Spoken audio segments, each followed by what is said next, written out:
네, 안녕하셨습니까? 안녕하세요. 네, 하나의 말씀. 마태복음 22장 23절부터 33절까지 말씀을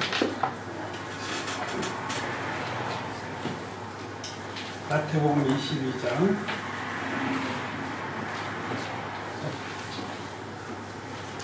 22절부터 33절 23절부터 33절 교도하겠습니다. 22장 33절 23절부터 22장 33절 23절부터 33절 23절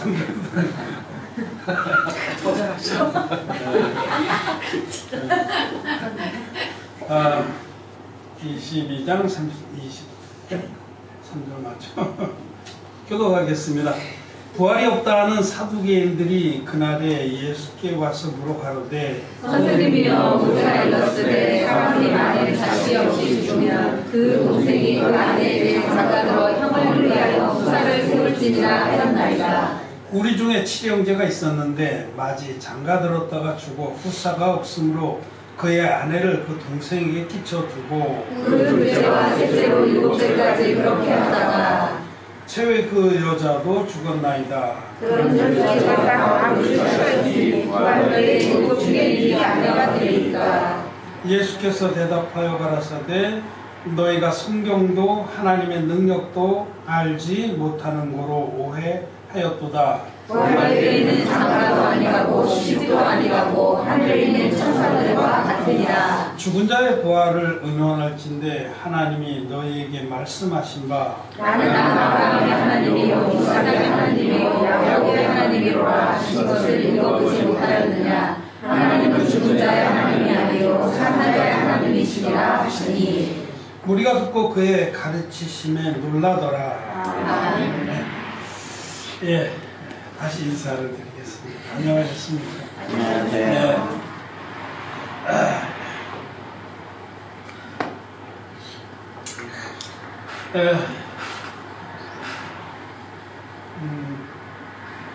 오늘은 산자의 하나님 그런 제목으로 말씀을 드리고자 합니다. 하나님은 죽은 자의 하나님이 아니라 산자의 하나님이시다 이렇게 말씀하셨습니다. 이것은 이제 부활에 관한 말씀인데 사두개인들은 부활이 없다고 이렇게 믿었습니다. 사두개인과 바리새인이 예수님 시대의 그 종교인들 중에서 큰 두 개의 종파라고 말할 수가 있어요. 요즘에도 뭐 감리교, 장로교 이렇게 뭐 성결교, 침례교 등등 이렇게 있듯이 종파가 있습니다. 예수님 시대에 하나님을 믿는 그 종파 중에는 대표적으로 바리새인들이라는 또 사두개인이라는 것이 있었어요. 바리새인들은 율법을 철저하게 지켜야 된다 그런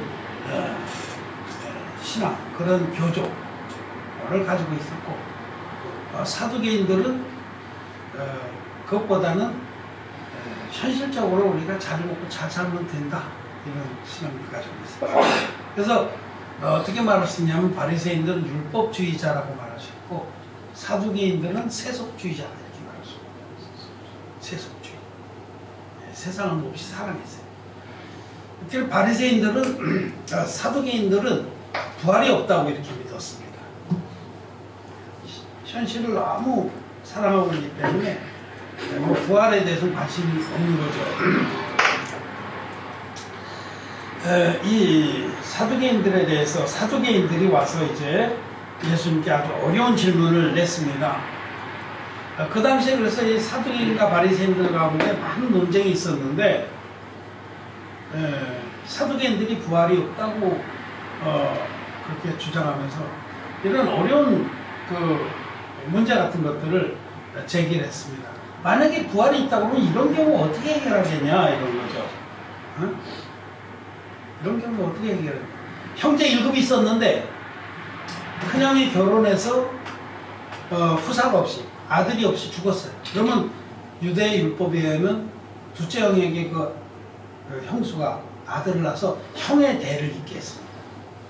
그거는 하나님께서 이스라엘 가문에 세워주신 법이에요. 그 공평하게 그 가문의 대를 이룰 수 있게 해주신 겁니다. 이스라엘은 그 혈통을 아주 중시 여기는데, 그래서 형의 미망인이, 즉 형수가 동생에게 들어가서 아들을 낳아서 형의 가문을, 그 땅과 그 분깃과 이런 걸 다 그 물려받아서 가문을 지키도록 그렇게 법을 세워주셨는데, 근데 7 형제가 그 맨 큰 형수하고 같이 이렇게 동침을 했는데 아들이 없이 다 죽었습니다. 7 형제 다 죽고 그 형수님도 돌아가셨어요. 그러면 부활이 있다고 하면 이제 부활하고 나서 이 누구의 아내가 되느냐, 이걸 누구의 아내로 해야 맞느냐는 아주 어려운 문제죠. 그래서 그런 문제 가지고 사두개인들은 그러니까 부활은 없다, 이런 곤란한 문제가 생기기 때문에 부활은 없다는 거지. 부활이 있다면 이거 어떻게 해결할래? 이런 거죠. 아주 그냥 응? 억지를 부리는 거죠. 그렇지만 여러분, 부활이 있습니다. 그건 인간의 생각이고 부활은 있습니다. 그리고 우리 이 기독교의 신앙은 부활의 신앙입니다. 우리 신앙의 핵심은 부활이에요. 부활이 없으면요, 우리의 믿음은 아무 것입니다. 사도 바울이 그렇게 말씀했어요. 부활이 없다고 하면 우리의 믿음도 헛것이요. 우리가 아무 소망이 없다. 그래서 고린도전서 13장에 보면 그 사랑에 대해서 말씀한 장, 사랑장에 그 끝에 가면 믿음, 소망, 사랑, 이 세 가지가 영원히 있을 것인데 그 중에 제일은 사랑이라 그렇게 말씀했지만은 그 두 번째 소망이라는 게 있는데, 그 소망이 뭐냐면 부활의 소망입니다. 우리가 가지고 있는 소망은 부활의 소망이에요. 부활이라는 말은 다시 붙자, 살 발자에서 다시 산다. 다시 산다. 예수님 부활하셨습니다. 예수님이 부활하셨기 때문에 예수 그리스도께서 우리에게 주신 진리의 말씀 믿는 우리들도 반드시 부활합니다. 다시 삽니다. 사람들은 보통 부활이 없다고 생각해요. 그러나 부활이 분명히 있습니다. 부활에는 두 가지가 있습니다. 하나는 영의 부활이 있고 다른 하나는 육의 부활입니다. 영적인 부활이 있고 육적인 부활이 있어요. 다시 사는데 우리 영이 다시 사는 게 있고 육이 다시 사는 것이 있어요. 영이 다시 사는 것은 진리의 복음을 믿음으로 거듭날 때 다시 사는 겁니다. 우리 영은 그때 살아요. 자, 나와 여러분은 진리의 복음을 믿습니까? 네. 성경이 말씀하는 바, 성경대로의 복음. 고린도전서 13장이 그렇게 말씀해요. 고린도전서 13장에서 내가 받은 복음을 너희에게 전하였느니, 즉 그리스도께서 성경대로 우리 죄를 위하여 죽으시고 성경대로 다시 살아나사, 예수님이 우리 죄를 없애신 건 성경대로 없애셨어요. 그럼 그때 사도 바울이 말씀하는 성경은 구약 성경이에요. 사도 바울이 고린도전서의 말씀을 기록할 때는 신약 성경이 없었습니다. 아직까지 신약 성경이, 복음서도 아직 쓰여지기 전이에요. 그때 사도 바울이 성경이라는 건 구약을 말했고요. 그러니까 예수 그리스도께서는 구약의 말씀 그대로 우리 죄를 위해서 돌아가셨다라는 것입니다. 그리고 구약에서는 어떻게 우리의 죄를 없앤다고 하셨냐면, 레위기에 보면 여러분 이렇게 대속의 제물을 드려서 죄를 없애라 이렇게 하셨죠. 구약의 그 속죄의 방법대로 예수님은 우리 죄를 위해서 돌아가셨다고 하신 겁니다. 그럼 구약의 속죄 제사는 어때요? 반드시 흠없는 양이 있어야 되고, 반드시 안술해서 죄를 넘겨야 되고, 반드시 양을 잡아서 피로서 생명으로서 죄값을 치러야 죄사함 받는 거죠. 그렇게 예수 그리스도는 하나님의 아들로서 흠없는 어린 양으로 전 인류를 위한 속죄양으로 우리에게 오셨죠. 그리고 반드시 안수가 있었어요. 반드시 안수는 누구에게 받았습니까? 어머니가 제일 배가 크겠잖아. 그냥 막 받아 나오네. 1등입니다. 세례요한. 세례요한이 누굽니까? 인류의 대표자 아닙니까? 인류 전체 대표자, 여자애가 낳은 자 중에 가장 큰 자다. 또 대제사장 아론의 후손이에요. 그 어머니 아버지가 다 아론의 진본 후손이에요. 그래서 뭐 신라의 그 왕족 제도라면 그 성골이라고 하죠. 성골. 아버지도 왕족이고 어머니도 왕족. 성골 진짜 백이 아론의 후손이에요. 그리고 인류의 대표자인 세례요한이 예수님 머리에 툭 안수해서 이와 같이 하여 물에 푹 잠궈다 꺼냈습니다. 그때 이와 같이 하여 모든 의를 이루는 것이 합당하니라 하신 말씀대로 인류의 모든 죄가 단번만에 예수님께 다 넘어가서 그 이튿날 예수님은 세상 죄를 지고 간 하나님의 어린 양이로다라는 증거를 받으시고 십자가에 가셔서 십자가에서 다 이뤘다 하시기까지 죄를 속량하셨습니다. 대가를 다 지불해 당신의 거룩한 보혈로 생명으로 값을 지불하고 돌아가셨다가 사흘 만에 부활하셨습니다. 그래서 예수님의 세례에서부터 부활까지가 그까지가 뭐냐면 예수님이 우리를 구원하신 의의 한 행동이다 이렇게 말해요. 로마서 5장 10절인지 그 말씀해 보면 의로운 한 행동, 의로운 예수 그리스도께서 아주 의롭게 이 하나님의 아들이신데 자기의 그 권세와 영광을 다 포기하시고 우리와 같이 사람의 몸을 입고 오셔서 당신이 신이 인류의 어린 양이 되셔서 인류의 대표자에게 안수를 받아서 죄를 다 넘겨받고 십자가에 가서 피 흘려 돌아가시고 부활하시기까지의 그 과정을 세례에서부터 탄생에서부터 사실 따지고 탄생에서부터 어린 양으로 오셔서 30살이 됐을 때 세례를 받으시고 33살 때 십자가에 돌아가시고 사흘 후에 부활하셔서 하나님 우측으로 올라가셨죠. 승천하시기까지 내려오셨다 올라가시는 것까지 말하자면 이 과정이 이게 의의 한 행동이에요. 예수 그리스도께서 의로우신 한 행동으로 말미암아 우리가 거룩함을 얻은 거예요. 우리는 아무것도 한 게 없어요. 여러분 한 거 있어요? 우리는 한 거 없어요. 그냥 날마다 죄만 졌어. 그 앞으로도 죄를 질 거예요. 우리는 그럴 수밖에 없는 자들입니다. 진짜 부족한 자들이고 연약한 자들이고 아주 거시기한 자들인데 거시기한 자. 정말 심판받아 마땅한 자들인데 하나님 우리를 이처럼 사랑하셨어요. 우리를 너무나 사랑하시기 때문에 우리의 연약함이나 부족함을 문제 삼지 않으시고 우리가 진토임을 기억하시고 우리의 체질을 아셨기 때문에 하나님 편에서 일방적으로 우리를 보내주신 겁니다. 일방적으로. 그래서 정말 감사한 거죠.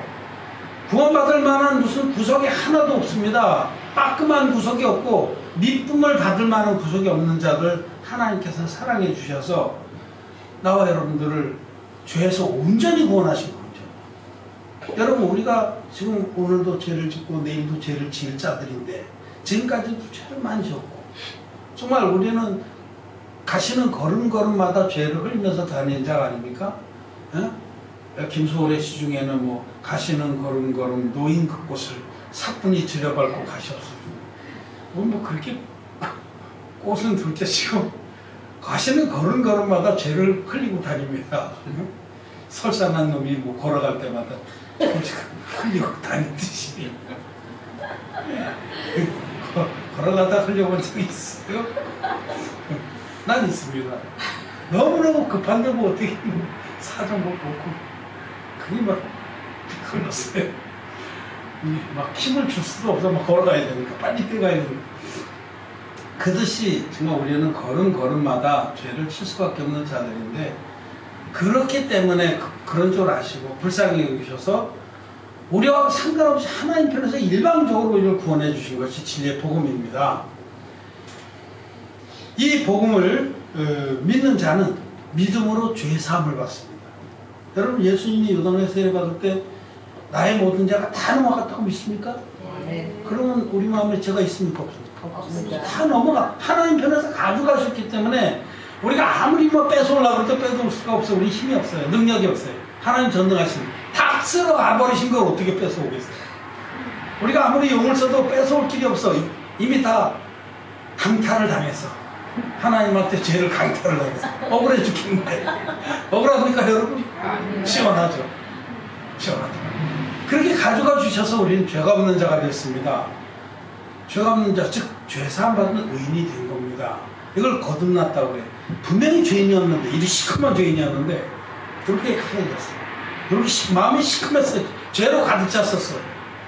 먹보다 더 검은 죄로 물든 이 찬송가도 있잖아요. 먹보다 더 검은 죄로 물들었던 마음이 주님의 복음을 듣고 믿었더니 막 쎄하게 거예요. 그래서 이사야에서는 너희 죄가 주홍빛 같을지라도 눈과 같이 희어질 것이요 지름 같을지라도 양털같이 되리라 하신 그 말씀은 우리에게 응한 것입니다. 이루어져요. 그래서 이걸 거듭났다고요. 거듭난 사람은 이제는 심판이 있습니까 없습니까? 심판이 없어요. 네? 주일학교 찬양 중에 심판이 나에겐 없네. 그 찬양이죠. 심판이 없습니다. 그 찬양에는 주의 피가 이렇게 내재 가려낸 거기 이제 세례가 빠지는 거예요. 예수님의 세례가 빠지면은 아무리 그런 찬양을 부르고 율동을 하고 그래도요 끝나면 다시 죄가 있어요. 죄가 안 없어져요. 예수님의 세례를 안 믿으면 절대 죄가 안 없어져요. 이론입니다. 그냥 이론. 그랬다 카더라. 여러분 카더라라는 거지. 카더라 통신. 없다고 하더라. 근데 있더라. 죄는 그냥 있습니다. 저희 죄가 그저 있는 일. 그런데 이제 정말 진리의 복음 만나서 마음으로 믿는 사람은 죄가 없습니다. 그리고 이것이 정답입니다. 이것이 하나님 우리에게 하신 하나님 거짓말장애가 아니에요. 내가 너희들을 구원했다고 하실 때는 우리가 죄덩어리였는데 죄가 깨끗이 씻어진 자로 만들어주신 것을 말씀합니다. 그래서 진짜 주님의 복음을 믿어서 거듭난 사람은 죄가 없습니다. 자기가 잘나서 죄가 없습니까? 자기가 착하게 살고 율법을 잘 지켜서 죄가 없습니까? 아닙니다. 하나님께서 일방적으로 모든 죄를 뺏어가 버리셔서 죄가 없어요. 강탈해 가셨어요. 진공청소기가 얼마나 센지 막 쫙 빨아들여갖고 그냥 다 뺏겼어요. 그래서 아무리 봐도 없어. 아무리 봐도 죄가 없어요. 주님이 하신 일을 믿을 때. 그런 사람은 심판이 없습니다. 즉 사망에서 생명으로 옮겼느니라 라고 말씀하시죠. 그래서 요한복음 5장 말씀 한번 보겠습니다. 요한복음 5장 24절 요한복음 5장 24절 24절에서 25절 150페이지 신약성경 24절 25절 같이 한번 읽겠습니다. 시작. 내가 진실로 너에게 이르노니 내 말을 듣고도 나 보내신 이를 믿는 자는 영생을 얻었고 심판에 이르지 아니하나니 사망에서 생명으로 옮겼느니라. 또 있나? 진실로 너에게 이르노니 죽은 자들이 하나님의 아들의 영생을 얻을 때가 오나니 곧 이때라. 듣는 자는 살아나리라. 살아나리라. 살아. 이게 부활이에요. 진리의 복음을 듣고 믿는 자는 살아난 거예요. 이게 영적 부활이에요. 그래서 정말 이 물과 피의 복음, 물로만 아니고 물과 피로 임하신 예수 그리스도를 만난 사람은 피만 아니고 세례도 알고 십자가에 필요한 이 진짜 복음, 원본. 예수님이 원본 복음을, 원형 복음을 우리에게 주시고 제자들에게 주셨는데 이 원형 복음을 제자들은 사도들이 이것을 전했는데 후대 내려오면서 사단 마귀가 아주 간교한 방법으로 세례를 싹 빼버리고 피만 믿게 하고 둘 중에서 하나 싹 빼버리니까 거의 비슷한 것 같아요. 거의 비슷한데 아닌 걸 뭐라 하냐면 사입이라고 합니다. 그 사자가 비슷한 사자예요. 한자로 사자가 사람인변에 써이자를 쓰는데 그 비슷한 사자예요. 비슷하지만 사이비 아닐 비자. 비슷하지만 아닌 복음. 복음하고 비슷한데 아니요. 그건 여러분 소용이 없습니다. 약이 있는데 여기 이쪽엔 약 진짜 좋은 약 성분이 약효가 있는 성분이 가득 들어있는 알약이에요. 근데 이건 밀가루로 똑같이 만들었어. 제약회사가 파이자라고 하면 파이자라고 딱 인쇄도 똑같이 돼 있어요. 비슷하죠? 근데 요약을 먹으면 효과가 있고 요약을 먹으면 효과가 없는 거예요. 밀가루를 만들기. 그럼 겉으로 보기엔 비슷한데 아닌 거예요. 이걸 사입이라고. 근데 정말로 우리가 이 진리의 말씀을 위해서 바라보면 예수님이 말씀하시기를 알곡과 가라지에 비유해서 하나님의 아들들이 알곡을 뿌렸는데 가라지가 다 덮었다. 어떻게 이렇게 됐습니까? 악한 자가 그랬다. 그렇게 그 마귀가 그렇게 한 거예요. 비슷하지만 아니고 싹이 날 땐 비슷해요, 여러분. 가라지하고 알곡하고 싹이 날 땐 비슷합니다. 내가 그래서 시골에서 농사 짓는 것도 많이 해보고 그랬는데 벼하고 피하고 같이 막 나와요. 피라고 있습니다. 피. 응? 화투칠 때 피 말고 그 쌍피 뭐 그런 거 말고 일타쌍피 이런 거 말고 벼하고 피하고 똑같이 나오는 싹일 땐 비슷해요. 근데 약간 다르긴 해. 색깔이 약간 다르고 그리고 아주 억세요. 근데 이제 쫙 자라나서 곡식이 달릴 때 보면 다른 게 나와요. 그와 같습니다. 그래서 비슷한 것 같지만 사이비 복음을 확 뿌려서 이것이 세상을 덮어버린 겁니다. 근데 정말로 진짜의 그 알곡들은 생명을 가지고 있습니다. 그래서 이 말씀이 정말 주님의 이 진리의 말씀을 듣고 믿는 자는 생명을 얻었다. 이때 하나님의 아들의 음성을 들을 때가 오나니 곧 이때라. 듣는 자는 살아나니. 진리의 복음을 듣고 맞습니다. 이것이 진짜 복음이다 하고 믿는 자는 살아나는 거예요. 이게 바로 부활입니다. 이것이 영혼의 부활이에요.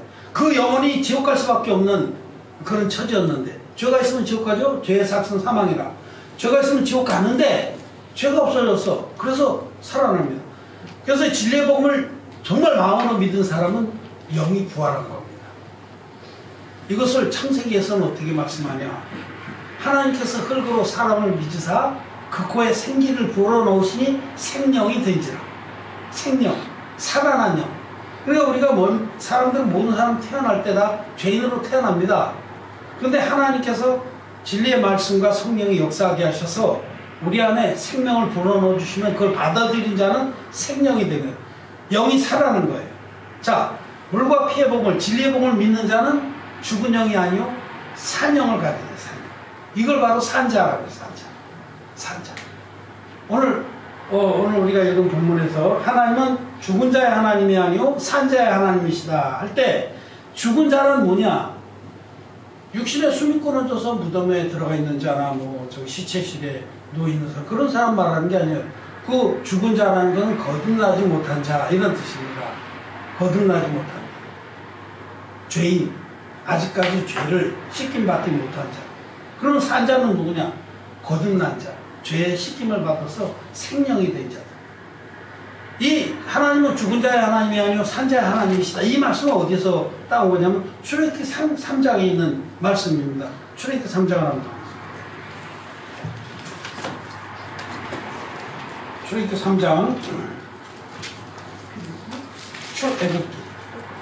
창세기 출애굽기를 할 때 성경 두 번째 책에 3장에 보면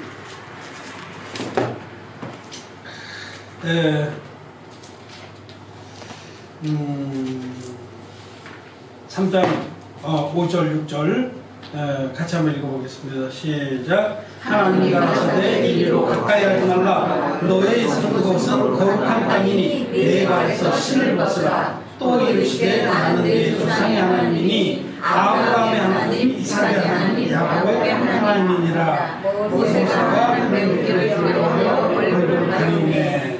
여기서 온 말씀입니다. 여기 나는 아브라함의 하나님, 이삭의 하나님, 야곱의 하나님이니라 라고 하시는 걸로 했는데 이 부분을 인용해서 예수님이 이 세 분은 산자들이다.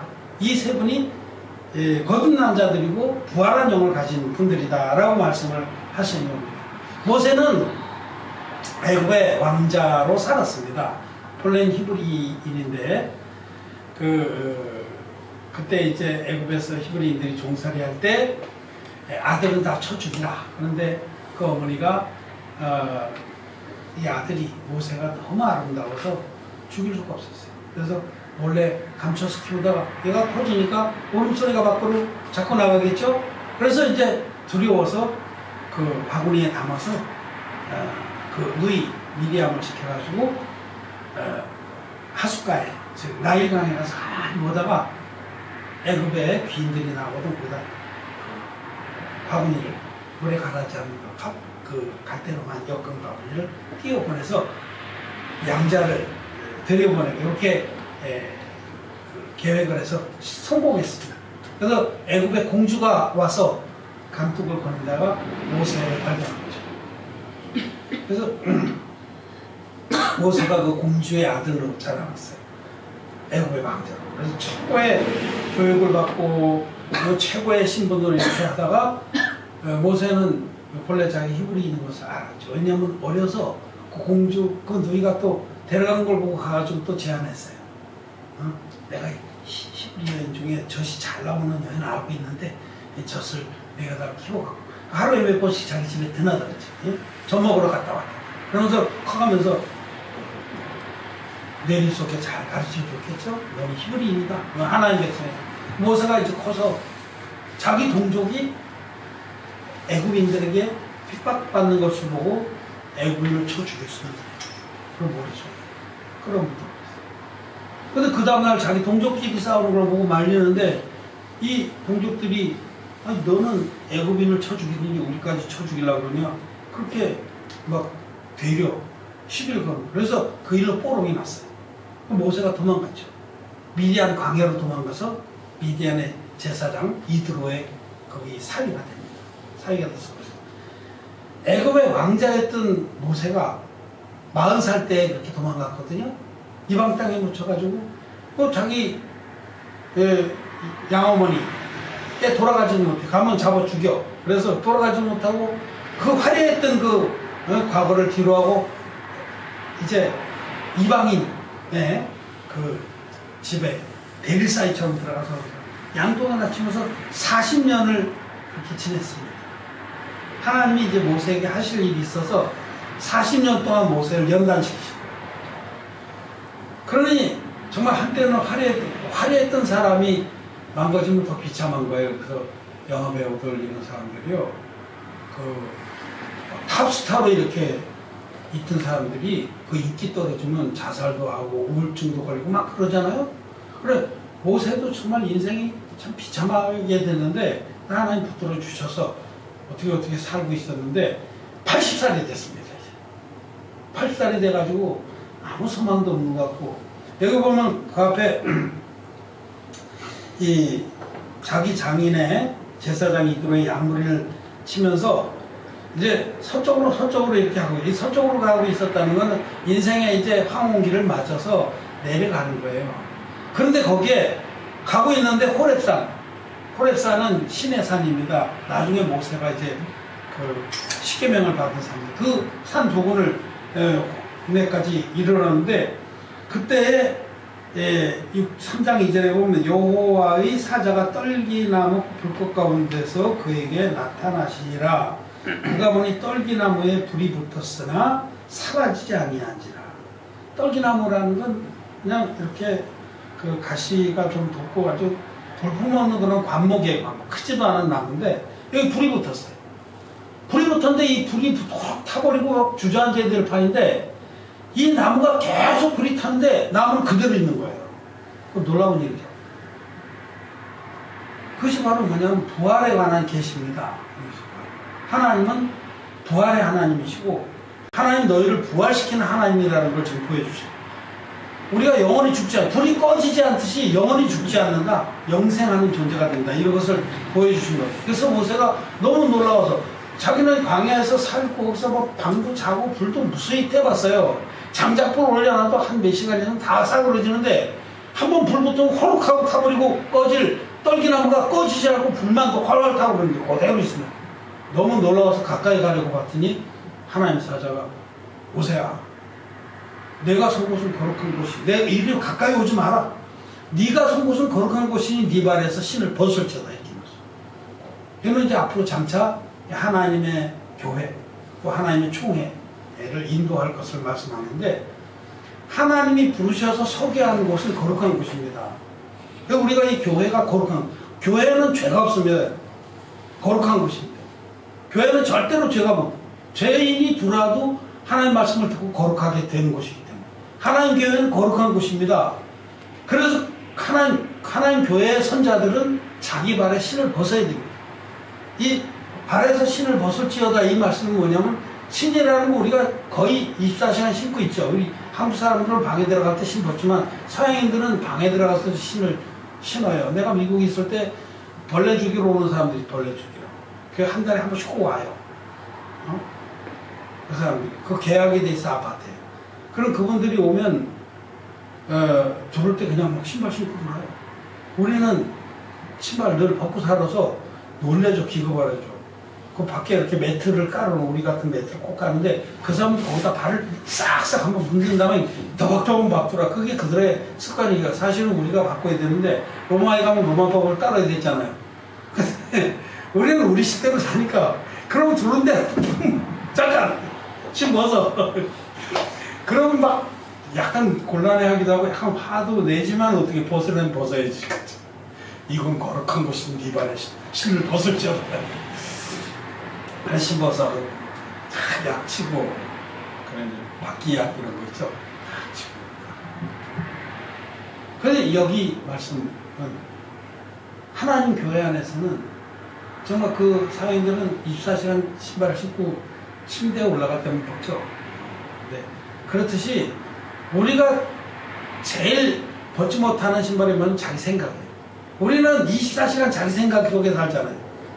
근데 하나님 교회 안에서는 자기 생각을 벗어버려야 돼요. 내 생각에는 이게 아닌 것 같은데 왜 꼭 말씀을 그렇게 해석하지? 이런 자기 생각. 또 내 생각에는 이게 더 중요한 것 같은데 왜 그 일을 먼저 하지?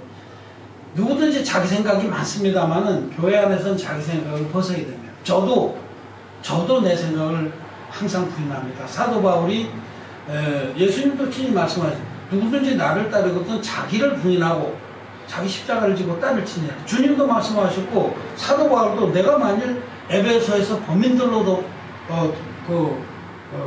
맹수로 더불어 싸웠더라면 정말 그 어떻게 됐겠느냐 그런 말씀에 그 사도행전 읽어보면 사도 바울이 에베소에서 자기의 그 제자들이 잡혀가는 걸 보고 막 그 사도 바울이 불같은 분이거든요. 그러니까 놔라 막 말리는데 막 놔라.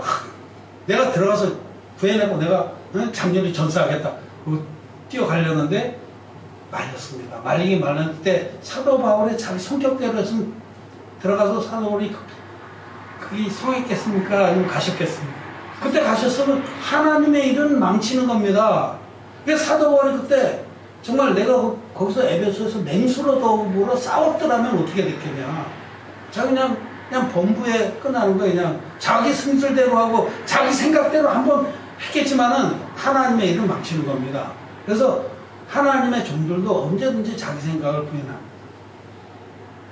하나님 말씀을 보고 기도하고 내 생각엔 이렇게 하고 싶을지라도 다시 한번 또 하나님 뜻인지 아닌지 여쭤보고 하나님 뜻이 아니면 언제든지 확 찢어버리고 버립니다. 그래서 여기 네가 선 곳은 거룩한 곳이니 네 발에 신을 벗을지어다 하신 거는 장차 하나님 종으로 못을 쓰기 위해서 그 계약 교훈을 주신 거죠. 이때에 하나님이 자기 자신을 드러내시기를 나는 아브라함의 하나님, 이삭의 하나님, 야곱의 하나님이다. 즉 산자의 하나님이다. 라고 하신 부분을 오늘 마태복음에서 말씀하는 겁니다. 하나님께서는 거듭난 자의 하나님이시다. 여러분 하나님은 거듭나지 않은 자의 하나님이 아닙니다. 하나님은 거듭난 의인들의 하나님, 하나님의 구원의 사랑을 받아들인 자의 하나님이십니다. 여러분은 하나님 아버지께서 우리를 얼마나 사랑하시는지 자기 아들을 아낌없이 대속의 제물로 내어주셔서 세례와 십자가를 당하게 하시고 우리를 모든 죄에서 온전히 구원해 주신 그 진리의 복음을 믿습니까?